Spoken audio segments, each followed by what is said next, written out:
Chinese state media accidentally reveals the reality of China's carrier aviation program. Commentary. In celebration of the PLA Army Day, Chinese state media honored naval test pilot Yang Yong, who recently received a rare first-class National Defense Science and Technology Merit Award. However, by revealing unusual details about Yang's flight testing, the media unintentionally exposed the experimental nature of much of China's carrier aviation program. On July 31, one day before the PLA Army Day, Xinhua briefly announced that Yang, a test pilot with PLA Unit 91548, had received the prestigious award, but did not explain why. However, in a different TV episode, CCTV revealed that Yang participated in flight testing aboard the aircraft carrier Fujian, including electromagnetic catapult launches of the KJ-600 carrier-based airborne early warning aircraft. CCTV soon released another feature explaining the dangerous missions that earned Yang the award.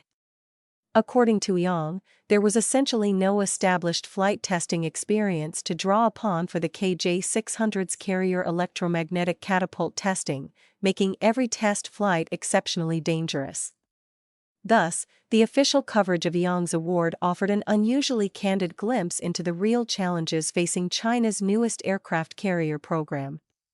These reports revealed that the Fujian and its carrier Air Wing are still undergoing high-risk testing and that many key capabilities are still in development.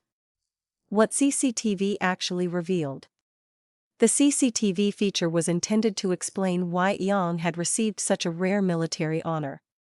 Yet the most revealing part of the program was the picture it painted of a carrier aviation program still operating in an unusually risky testing phase.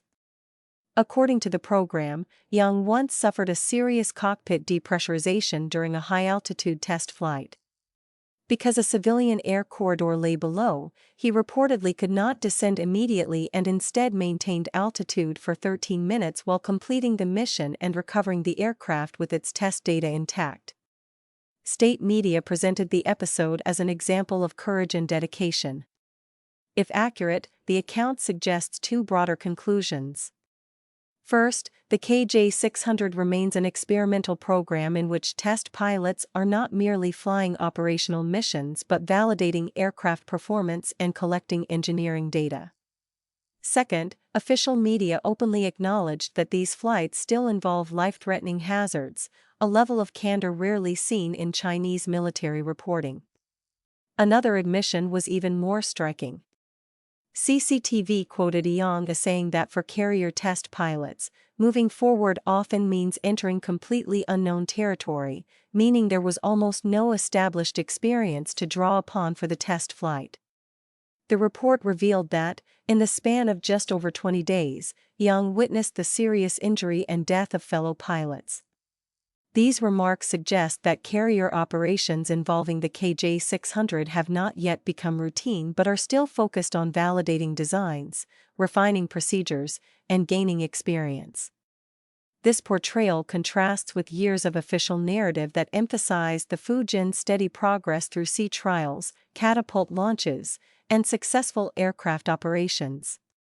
The latest disclosures instead suggest that many key technologies and operating procedures are still being established through high-risk flight testing. The CCTV report also leaves an intriguing question unanswered. According to the report, Yang could not immediately descend because a civilian air corridor lay beneath his aircraft.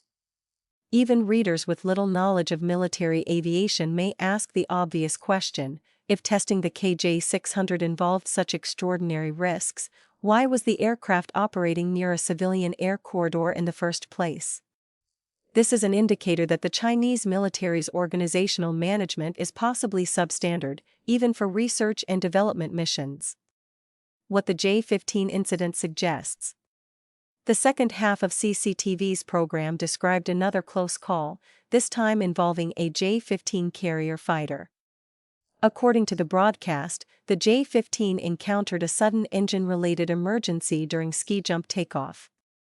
In Yang's account, the aircraft was ultimately stopped less than 5 meters from the deck edge. Yang recalled gradually pushing toward the aircraft's limits until discovering where the true margin between safety and loss of control lay. Based on publicly available information, the incident likely occurred aboard the Liaoning or the Shandong, both of which use ski jump launch systems. Under certain circumstances, these carriers allow pilots to abort takeoff before leaving the deck. However, the Fujin uses electromagnetic catapults. Once a catapult launch sequence has begun, there is little opportunity to stop safely. A similar mechanical failure under these conditions could have far more serious consequences. The episode also illustrates the fundamental difference between routine flight training and developmental flight testing. Test pilots are expected not simply to operate an aircraft but to explore its performance envelope, identify technical problems, and verify how the aircraft, engines, avionics, and carrier systems function together. Every abnormal event may reveal a previously unknown engineering issue, while every successful recovery expands the program's knowledge base. From that perspective, Yang's award is not surprising. The more significant point is that the CCTV reports inadvertently suggest that the Fujin's carrier air wing is still progressing through the demanding process of identifying problems, refining procedures, and validating new capabilities, rather than operating as a fully mature carrier force. That is not unusual for a new carrier program, but it contrasts sharply with the confident image that had been portrayed for years. What the KJ-600 really reveals. Beyond the flight testing stories themselves, the official reports also shed light on the KJ-600's broader role within China's carrier force. Chinese media acknowledged that before the KJ-600, Liaoning and Shandong relied primarily on the Z-18 airborne early warning helicopter. Helicopters, however, are inherently limited by their altitude, speed, endurance, and radar size. As a result, they cannot provide the long-range surveillance and battle management capabilities associated with fixed-wing carrier-based airborne early warning aircraft. In practical terms, this means China's first two carriers lacked one of the defining capabilities of a modern carrier strike group. For any carrier navy, an airborne early warning aircraft does far more than just detect incoming threats. It extends the fleet's radar horizon, coordinates air operations, distributes targets, and serves as a critical node in the carrier's wider command and control network. The U.S. Navy's E-2 Hawkeye has long played a pivotal role because the AEW aircraft determines how far the entire fleet can see and how quickly it can react. Viewed in that context, the KJ-600 is significant not only because it is a new aircraft, but also because it represents China's efforts to develop a comprehensive carrier combat system, rather than merely operating aircraft from a flight deck. CCTV's description of the aircraft's extensive testing suggests that this capability is still in development rather than being operational. Publicly available photographs reveal that the KJ-600 closely resembles the E-2 Hawkeye in terms of its overall configuration. This includes the KJ-600's twin turboprop engines and dorsal radar rotodome. However, several visible differences remain.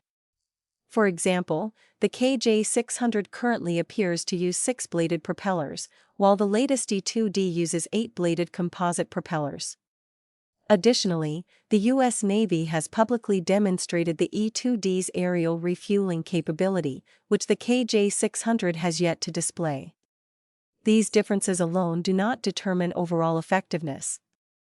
The true performance of an AEW aircraft depends on factors such as radar technology, mission systems, software integration, data links, crew training, and the operational network surrounding the aircraft, areas that cannot be reliably assessed from public photographs alone. Therefore, the more important question is not whether the KJ-600 resembles the E-2, but rather, whether it can provide reliable carrier-based AEW capabilities. Judging from the information recently released by state media, achieving that objective remains a work in progress. When official messaging reveals more than intended. The coverage of Yang's award was clearly intended to serve as a familiar piece of official messaging. Like many such reports, it highlighted advanced equipment, military modernization, and the heroism of individual service members to demonstrate China's growing military strength. This time, however, the publicity achieved something quite different.